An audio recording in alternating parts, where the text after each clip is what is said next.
اور دیگر ساتھیوں کو ابو بکر رضی اللہ تعالیٰ عنہ کی وفات اور عمر رضی اللہ تعالیٰ عنہ کی خلافت کی تفصیل سنا رہا تھا۔ پھر سب کھانے میں مصروف ہو گئے۔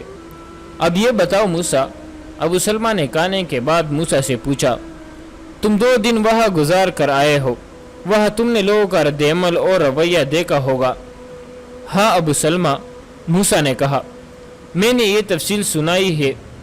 اس میں سب سے زیادہ ضروری عمر کا خطبہ ہے جو اس نے مسجد میں دیا تھا۔ میں خود مسجد میں موجود تھا۔ موسیٰ نے عمر رضی اللہ تعالیٰ عنہ کا خطبہ لفظ بلفظ سنایا اور اس کے مخالفین نے بعد میں کچھ کہا تھا۔ ابو سلمہ نے پوچھا، کچھ کیا تھا؟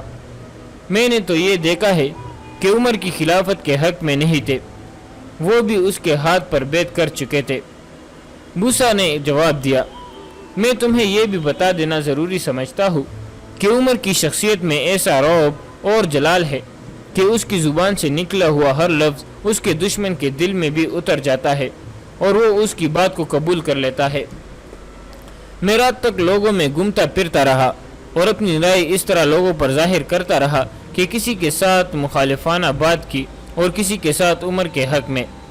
میں نے دیکھا کہ جو اس کے مخالف تھے وہ اگر اب بھی مخالفت ہے تو بھی انہوں نے اس کے ہاتھ پر بیعت کر لی ہے اور دل کی گہرائیوں سے اسے خلیفہ مان لیا ہے۔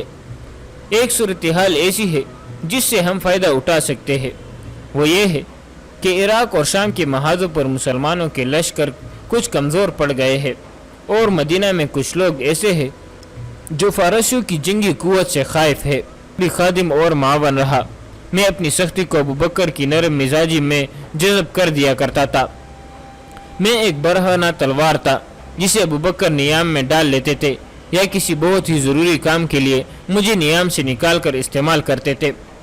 میں اسی حیثیت میں پوری فرمانبرداری سے ان کے ساتھ رہا، یہاں تک کہ وہ بھی ہم سے جدا ہو گئے، اور میں اللہ کا لاکھ لاکھ شکر ادا کرتا ہوں کہ ابو بکر آخر وقت تک مجھ سے خوش اور مطمئن رہے۔ میں اس سعادت پر بھی فخر کرتا ہوں۔ اور اب اے لوگو، تمہارے معاملات اور دیگر تمام احوال کی ذمہ داری میرے کندھوں پر رکھ دی گئی ہے۔ میں تمہیں یہ باور کرانا چاہوں گا کہ میری مزاج کی وہ سختی جس سے تم نہ لاتے اب نرمی میں بدل گئی ہے، لیکن یہ بھی سن لو کہ ان لوگوں کے لیے میرا مزاج کی سختی قائم رہے گی جو مسلمانوں پر ظلم و زیادتی کرتے ہیں۔ جہاں تک ان لوگوں کا تعلق ہے جو امن و امان سے رہتے اور جرائت ایمان رکھتے ہیں، ان کے لیے میں بہت زیادہ نرم ہوں گا، اور اگر کوئی کسی پر ظلم کرے گا تو میں اس وقت تک اسے نہیں چھوڑوں گا جب تک اس کا ایک رخسار زمین پر نہ ٹکا دوں اور دوسرے رخسار پر اپنا پاؤں نہ رکھ دوں تاکہ وہ حق کے آگے ہتھیار ڈال دے۔ لیکن اس قدر سختی کے باوجود اہل غفاف اور اہل کفاف کے لیے میں اپنا رخسار میں خود زمین پر رکھ دوں گا۔ اے لوگو، مجھ پر تمہارے حقوق ہے، وہ مجھ سے لو، میں یہ حقوق بیان کر دیتا ہوں۔ مجھ پر تمہارا ایک حق یہ ہے کہ تمہارے خراج اور اس غنیمت میں سے جو اللہ تمہیں عطا کرے میں کوئی چیز ناحق نہ لوں۔ مجھ پر تمہارا یہ حق ہے کہ جب تم میں سے کوئی میرے پاس آئے تو مجھ سے اپنا حق وصول کر کے لے جائے۔ مجھ پر تمہارا یہ حق ہے کہ تمہارے عطیات اور وطائف میں اضافہ کرو اور تمہاری سرحدوں کو اتنا مستحکم کرو کہ دین کے دشمن ادھر کا رخ نہ کر سکے، اور مجھ پر تمہارا یہ حق ہے کہ تمہیں ہلاکت میں نہ ڈالو اور محاذ سے تمہیں گھر واپس آنے سے نہ روکو، اور جب تم کسی محاذ پر لڑنے جاؤ تو ایک باپ کی طرح تمہارے اہل و عیال کی دیکھ بھال کرو۔ اے اللہ کے بندو، اللہ سے ڈرو، میرے ساتھ غف و درگزر کا رویہ اختیار کرو اور میرے ساتھ تعاون کرو۔ امر بالمعروف اور نہی عن المنکر میں میری مدد کرو، اور تمہاری جو خدمات اللہ نے میرے سپرد کی ہے ان کے متعلق مجھے نصیحت کرو۔ میں تم سے یہ بات کہہ رہا ہوں اور اپنے اور تمہارے لیے اللہ سے معافرت طلب کر رہا ہوں۔ ایک روایت یہ بھی ہے کہ عمر رضی اللہ تعالیٰ عنہ نے یہ خطبہ نماز سے پہلے دیا تھا اور اس کے بعد نماز پڑھائی تھی۔ بہرحال لوگوں کے دلوں میں عمر رضی اللہ تعالیٰ عنہ کی مزاج سختی اور درشتی کا جو خوف سا بیٹھا ہوا تھا وہ بالکل اتر گیا۔ مستند مورخ لکھتے ہیں کہ عمر رضی اللہ تعالیٰ عنہ تو خطبے کے بعد مسجد سے چلے گئے، لیکن لوگ مسجد میں بیٹھے یا باہر کھڑے ان کے خطبوں پر تبادلہ خیال کرتے رہے۔ زیادہ تر یہ بات سنائی دی کہ عمر رضی اللہ تعالیٰ عنہ کا ظاہر و باطن ایک ہے، اور عمر رضی اللہ تعالیٰ عنہ سختی اور درستی کے باوجود ایک انصاف پسند انسان ہے۔ نخلستان میں موسیٰ اپنے گروہ کے سردار ابو سلمہ اور دیگر ساتھیوں کو ابو بکر رضی اللہ تعالیٰ عنہ کی وفات اور عمر رضی اللہ تعالیٰ عنہ کی خلافت کی تفصیل سنا رہا تھا۔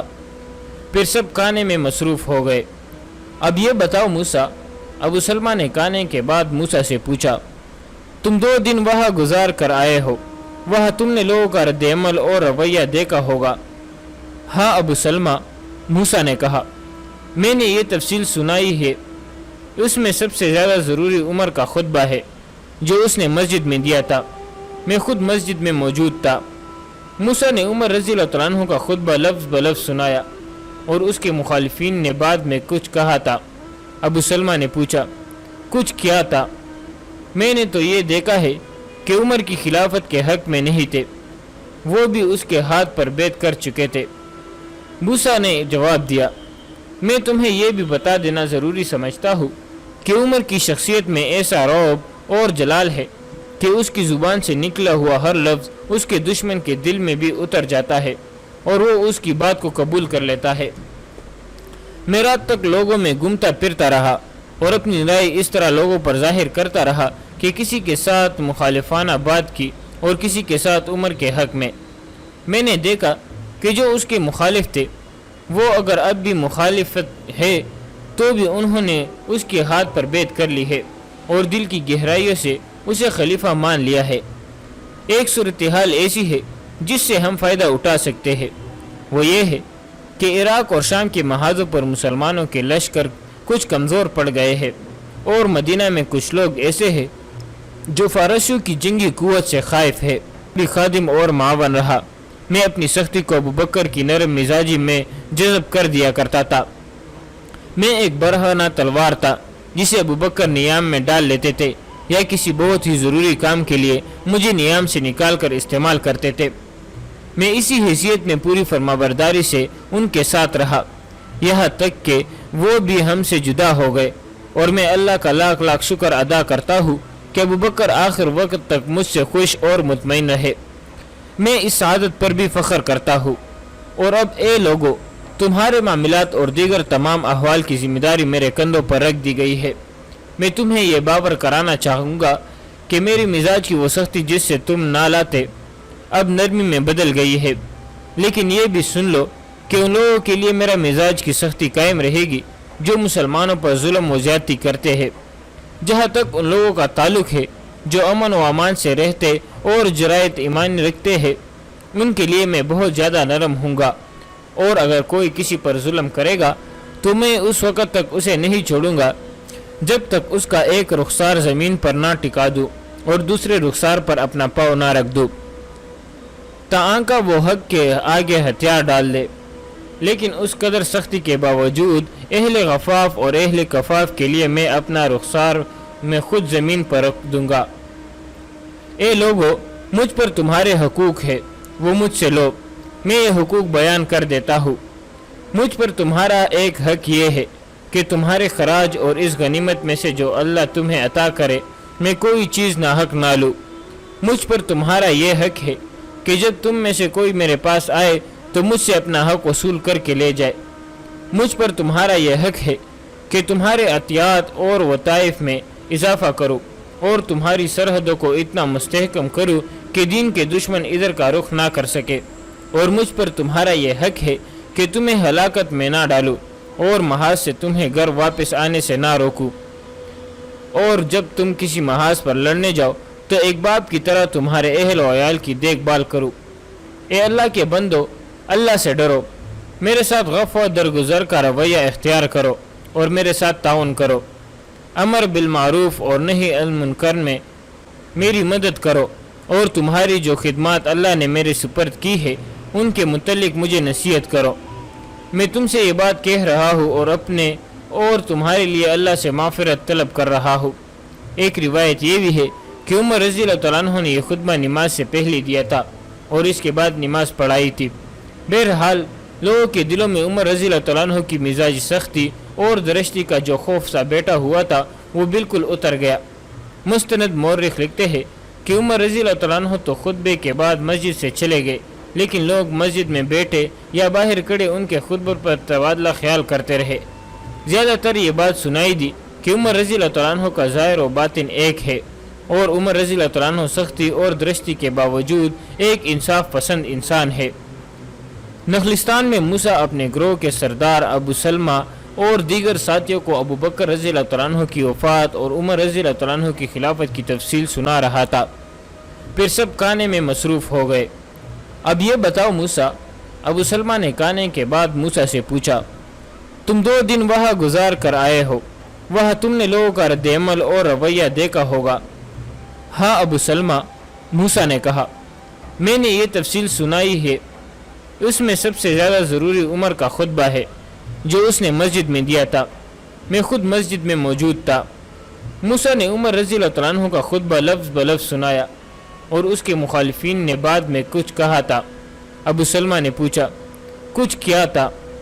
میں نے تو یہ دیکھا ہے کہ عمر کی خلافت کے حق میں نہیں تھے، وہ بھی اس کے ہاتھ پر بیعت کر چکے تھے۔ موسیٰ نے جواب دیا، میں تمہیں یہ بھی بتا دینا ضروری سمجھتا ہوں کہ عمر کی شخصیت میں ایسا رعب اور جلال ہے کہ اس کی زبان سے نکلا ہوا ہر لفظ اس کے دشمن کے دل میں بھی اتر جاتا ہے اور وہ اس کی بات کو قبول کر لیتا ہے۔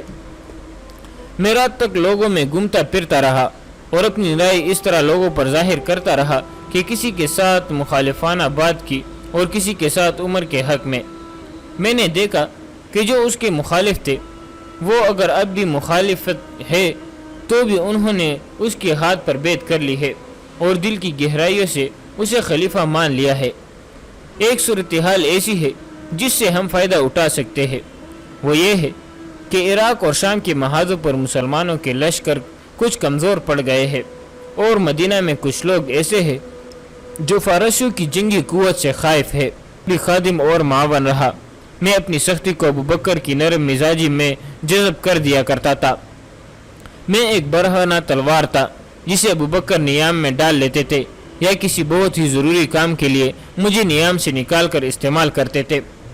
میں اسی حیثیت میں پوری فرمانبرداری سے ان کے ساتھ رہا، یہاں تک کہ وہ بھی ہم سے جدا ہو گئے، اور میں اللہ کا لاکھ لاکھ شکر ادا کرتا ہوں کہ ابو بکر آخر وقت تک مجھ سے خوش اور مطمئن رہے۔ میں اس سعادت پر بھی فخر کرتا ہوں۔ اور اب اے لوگو، تمہارے معاملات اور دیگر تمام احوال کی ذمہ داری میرے کندھوں پر رکھ دی گئی ہے۔ میں تمہیں یہ باور کرانا چاہوں گا کہ میری مزاج کی وہ سختی جس سے تم نہ لاتے اب نرمی میں بدل گئی ہے، لیکن یہ بھی سن لو کہ ان لوگوں کے لیے میرا مزاج کی سختی قائم رہے گی جو مسلمانوں پر ظلم و زیادتی کرتے ہیں۔ جہاں تک ان لوگوں کا تعلق ہے جو امن و امان سے رہتے اور جرائت ایمانی رکھتے ہیں، ان کے لیے میں بہت زیادہ نرم ہوں گا، اور اگر کوئی کسی پر ظلم کرے گا تو میں اس وقت تک اسے نہیں چھوڑوں گا جب تک اس کا ایک رخسار زمین پر نہ ٹکا دوں اور دوسرے رخسار پر اپنا پاؤں نہ رکھ دوں تاکہ وہ حق کے آگے ہتھیار ڈال دے۔ لیکن اس قدر سختی کے باوجود اہل غفاف اور اہل کفاف کے لیے میں اپنا رخسار میں خود زمین پر رکھ دوں گا۔ اے لوگو، مجھ پر تمہارے حقوق ہے، وہ مجھ سے لو، میں یہ حقوق بیان کر دیتا ہوں۔ مجھ پر تمہارا ایک حق یہ ہے کہ تمہارے خراج اور اس غنیمت میں سے جو اللہ تمہیں عطا کرے میں کوئی چیز ناحق نہ لوں۔ مجھ پر تمہارا یہ حق ہے کہ جب تم میں سے کوئی میرے پاس آئے تو مجھ سے اپنا حق وصول کر کے لے جائے۔ مجھ پر تمہارا یہ حق ہے کہ تمہارے عطیات اور وطائف میں اضافہ کرو اور تمہاری سرحدوں کو اتنا مستحکم کرو کہ دین کے دشمن ادھر کا رخ نہ کر سکے، اور مجھ پر تمہارا یہ حق ہے کہ تمہیں ہلاکت میں نہ ڈالو اور محاذ سے تمہیں گھر واپس آنے سے نہ روکو، اور جب تم کسی محاذ پر لڑنے جاؤ تو ایک باپ کی طرح تمہارے اہل و عیال کی دیکھ بھال کرو۔ اے اللہ کے بندو، اللہ سے ڈرو، میرے ساتھ غفو درگزر کا رویہ اختیار کرو اور میرے ساتھ تعاون کرو۔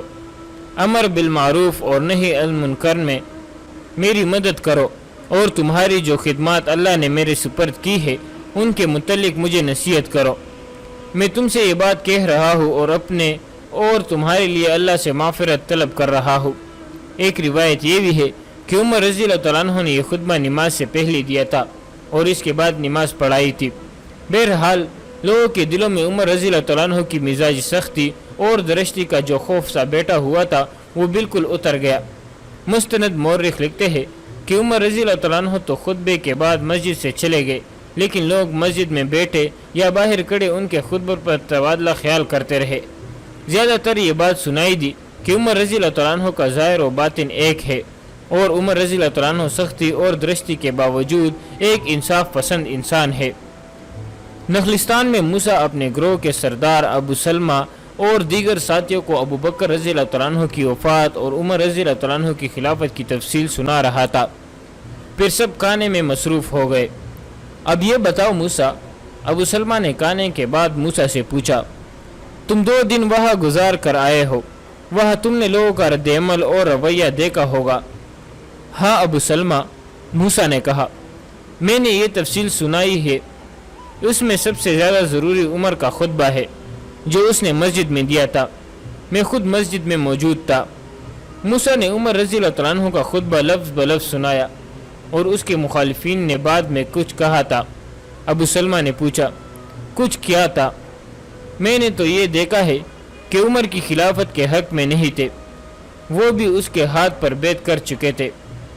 موسیٰ نے جواب دیا، میں تمہیں یہ بھی بتا دینا ضروری سمجھتا ہوں کہ عمر کی شخصیت میں ایسا رعب اور جلال ہے کہ اس کی زبان سے نکلا ہوا ہر لفظ اس کے دشمن کے دل میں بھی اتر جاتا ہے اور وہ اس کی بات کو قبول کر لیتا ہے۔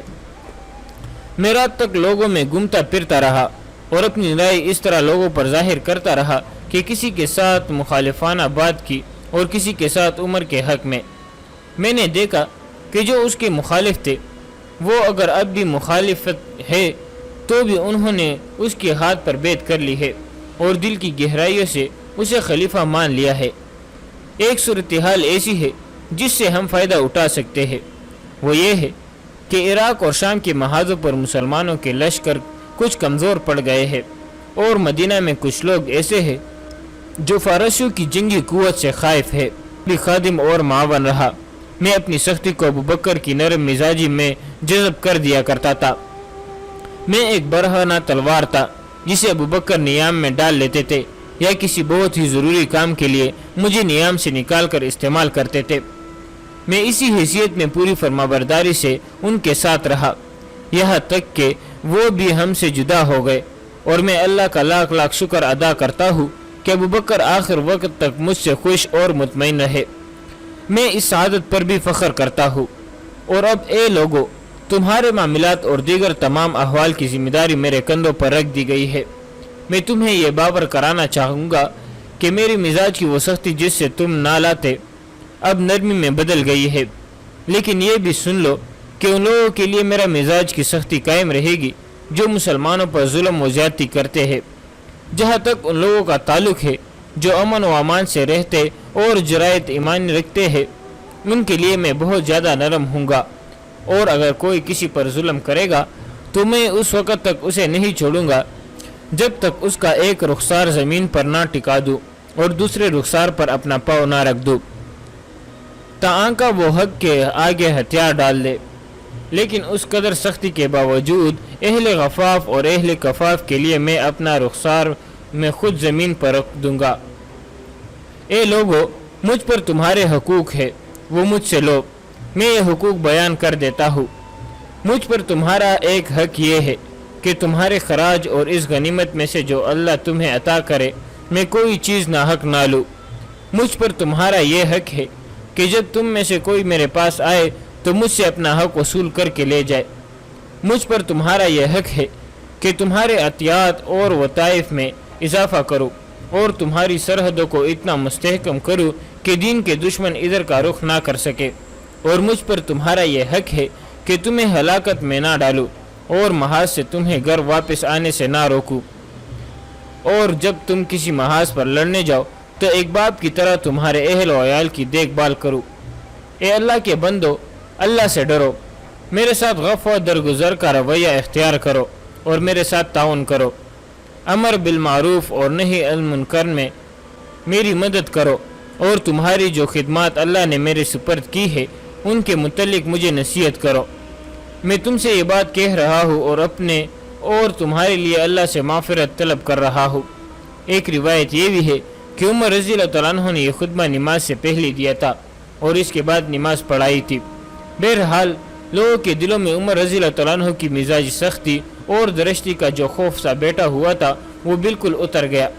مستند مورخ لکھتے ہیں کہ عمر رضی اللہ تعالیٰ عنہ تو خطبے کے بعد مسجد سے چلے گئے، لیکن لوگ مسجد میں بیٹھے یا باہر کھڑے ان کے خطبوں پر تبادلہ خیال کرتے رہے۔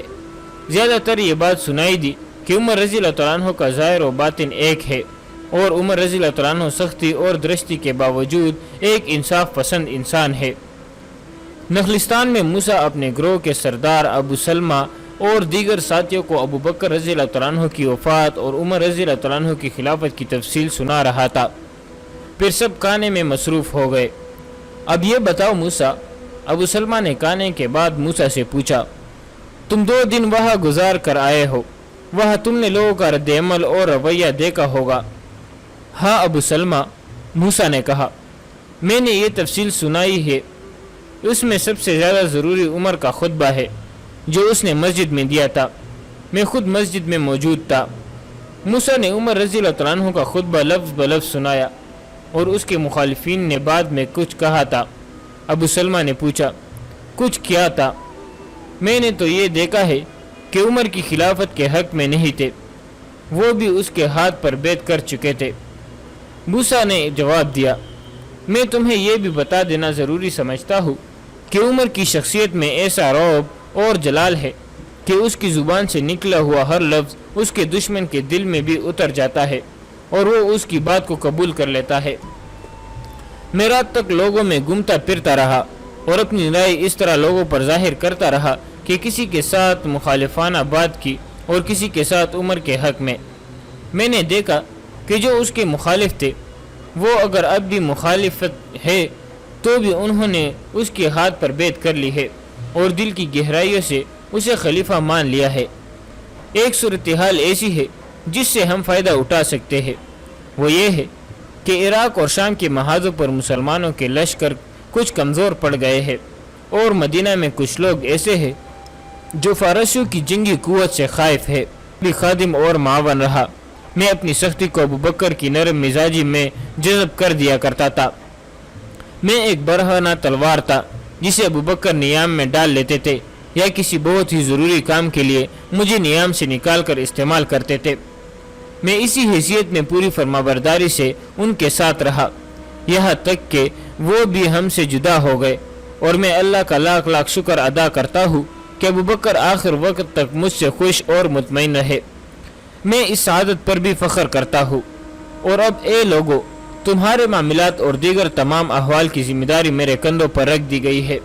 میں تمہیں یہ باور کرانا چاہوں گا کہ میری مزاج کی وہ سختی جس سے تم نہ لاتے اب نرمی میں بدل گئی ہے، لیکن یہ بھی سن لو کہ ان لوگوں کے لیے میرا مزاج کی سختی قائم رہے گی جو مسلمانوں پر ظلم و زیادتی کرتے ہیں۔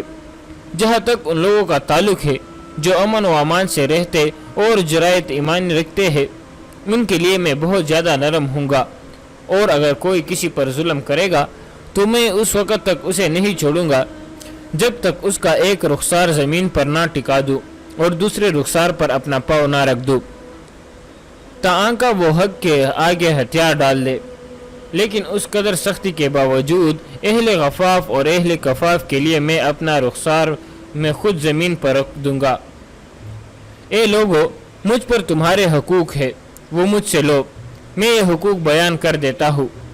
مجھ پر تمہارا ایک حق یہ ہے کہ تمہارے خراج اور اس غنیمت میں سے جو اللہ تمہیں عطا کرے میں کوئی چیز ناحق نہ لوں۔ مجھ پر تمہارا یہ حق ہے کہ جب تم میں سے کوئی میرے پاس آئے تو مجھ سے اپنا حق وصول کر کے لے جائے۔ مجھ پر تمہارا یہ حق ہے کہ تمہارے عطیات اور وطائف میں اضافہ کرو اور تمہاری سرحدوں کو اتنا مستحکم کرو کہ دین کے دشمن ادھر کا رخ نہ کر سکے، اور مجھ پر تمہارا یہ حق ہے کہ تمہیں ہلاکت میں نہ ڈالو اور محاذ سے تمہیں گھر واپس آنے سے نہ روکو، اور جب تم کسی محاذ پر لڑنے جاؤ تو ایک باپ کی طرح تمہارے اہل و عیال کی دیکھ بھال کرو۔ اے اللہ کے بندو، اللہ سے ڈرو، میرے ساتھ غف و درگزر کا رویہ اختیار کرو اور میرے ساتھ تعاون کرو، امر بالمعروف اور نہی عن المنکر میں میری مدد کرو، اور تمہاری جو خدمات اللہ نے میرے سپرد کی ہے ان کے متعلق مجھے نصیحت کرو۔ میں تم سے یہ بات کہہ رہا ہوں اور اپنے اور تمہارے لیے اللہ سے معافرت طلب کر رہا ہوں۔ ایک روایت یہ بھی ہے کہ عمر رضی اللہ تعالیٰ عنہ نے یہ خطبہ نماز سے پہلے دیا تھا اور اس کے بعد نماز پڑھائی تھی۔ بہرحال لوگوں کے دلوں میں عمر رضی اللہ تعالیٰ عنہ کی مزاجی سختی اور درشتی کا جو خوف سا بیٹھا ہوا تھا وہ بالکل اتر گیا۔ مستند مورخ لکھتے ہیں کہ عمر رضی اللہ تعالیٰ عنہ تو خطبے کے بعد مسجد سے چلے گئے، لیکن لوگ مسجد میں بیٹھے یا باہر کھڑے ان کے خطبوں پر تبادلہ خیال کرتے رہے۔ زیادہ تر یہ بات سنائی دی کہ عمر رضی اللہ تعالیٰ عنہ کا ظاہر و باطن ایک ہے، اور عمر رضی اللہ تعالیٰ عنہ سختی اور درستی کے باوجود ایک انصاف پسند انسان ہے۔ نخلستان میں موسیٰ اپنے گروہ کے سردار ابو سلمہ اور دیگر ساتھیوں کو ابو بکر رضی اللہ تعالیٰ عنہ کی وفات اور عمر رضی اللہ تعالیٰ عنہ کی خلافت کی تفصیل سنا رہا تھا۔ پھر سب کھانے میں مصروف ہو گئے۔ اب یہ بتاؤ موسیٰ، ابو سلمہ نے کھانے کے بعد موسیٰ سے پوچھا، تم 2 دن وہاں گزار کر آئے ہو، وہاں تم نے لوگوں کا رد عمل اور رویہ دیکھا ہوگا۔ ہاں ابو سلمہ، موسیٰ نے کہا، میں نے یہ تفصیل سنائی ہے۔ اس میں سب سے زیادہ ضروری عمر کا خطبہ ہے جو اس نے مسجد میں دیا تھا۔ میں خود مسجد میں موجود تھا۔ موسیٰ نے عمر رضی اللہ تعالیٰ عنہ کا خطبہ لفظ بلفظ سنایا اور اس کے مخالفین نے بعد میں کچھ کہا تھا۔ ابو سلمہ نے پوچھا، کچھ کیا تھا؟ میں نے تو یہ دیکھا ہے کہ عمر کی خلافت کے حق میں نہیں تھے، وہ بھی اس کے ہاتھ پر بیعت کر چکے تھے۔ موسیٰ نے جواب دیا، میں تمہیں یہ بھی بتا دینا ضروری سمجھتا ہوں کہ عمر کی شخصیت میں ایسا رعب اور جلال ہے کہ اس کی زبان سے نکلا ہوا ہر لفظ اس کے دشمن کے دل میں بھی اتر جاتا ہے اور وہ اس کی بات کو قبول کر لیتا ہے۔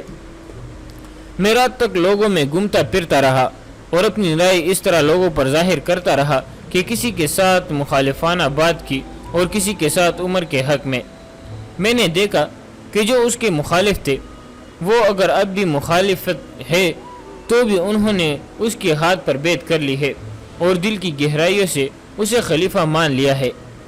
ایک صورتحال ایسی ہے جس سے ہم فائدہ اٹھا سکتے ہیں، وہ یہ ہے کہ عراق اور شام کے محاذوں پر مسلمانوں کے لشکر کچھ کمزور پڑ گئے ہیں اور مدینہ میں کچھ لوگ ایسے ہیں جو فارسیوں کی جنگی قوت سے خائف ہے۔ بھی خادم اور معاون رہا۔ میں اپنی سختی کو ابو بکر کی نرم مزاجی میں جذب کر دیا کرتا تھا۔ میں ایک برہنہ تلوار تھا جسے ابو بکر نیام میں ڈال لیتے تھے یا کسی بہت ہی ضروری کام کے لیے مجھے نیام سے نکال کر استعمال کرتے تھے۔ میں اسی حیثیت میں پوری فرمانبرداری سے ان کے ساتھ رہا، یہاں تک کہ وہ بھی ہم سے جدا ہو گئے، اور میں اللہ کا لاکھ لاکھ شکر ادا کرتا ہوں کہ ابو بکر آخر وقت تک مجھ سے خوش اور مطمئن رہے۔ میں اس سعادت پر بھی فخر کرتا ہوں۔ اور اب اے لوگو، تمہارے معاملات اور دیگر تمام احوال کی ذمہ داری میرے کندھوں پر رکھ دی گئی ہے۔ میں تمہیں یہ باور کرانا چاہوں گا کہ میری مزاج کی وہ سختی جس سے تم نہ لاتے اب نرمی میں بدل گئی ہے، لیکن یہ بھی سن لو کہ ان لوگوں کے لیے میرا مزاج کی سختی قائم رہے گی جو مسلمانوں پر ظلم و زیادتی کرتے ہیں۔